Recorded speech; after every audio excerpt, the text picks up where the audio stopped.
Virtual power plants is a really important means of advancing an equitable energy transition in California.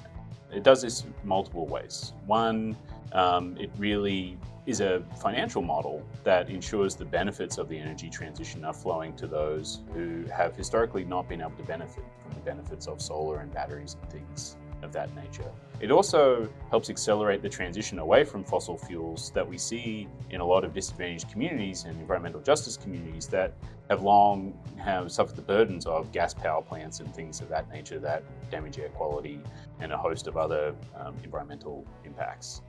But on top of that, it accelerates broader progress by alleviating the need for some of the large infrastructure that we need that is really slow to build, that is still continuing to be built in some of California's most disadvantaged communities.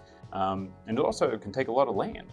And so here we're really using the most of what we already have that is ultimately then cheaper, faster, and gets us where we need to be, again, both from a climate perspective and from an equity perspective. If we're talking about equity, we can compare virtual power plants to large-scale generation, whether that's large-scale solar or fossil fuels for that matter. In those standard situations, a utility is paying a power plant to provide energy and other services to the grid. What this does is a new financial model that instead of paying that large power plant operator, the utility is paying a virtual power plant provider.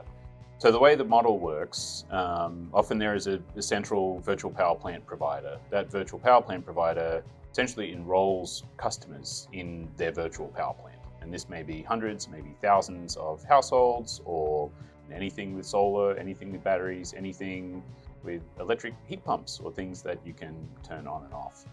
Those payments to the virtual power plant provider then flow on to customers. Those payments to the customers result in reduced energy costs, but also payments towards some of the household energy infrastructure, your appliances, your electric vehicles, your things like that they otherwise wouldn't be able to afford.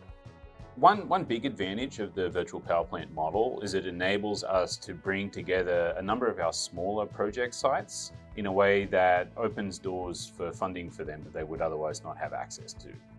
SGC is really trying to use the virtual power plant model as a way of aggregating a number of smaller sites to get to sufficient scale that then unlocks those opportunities at the federal level.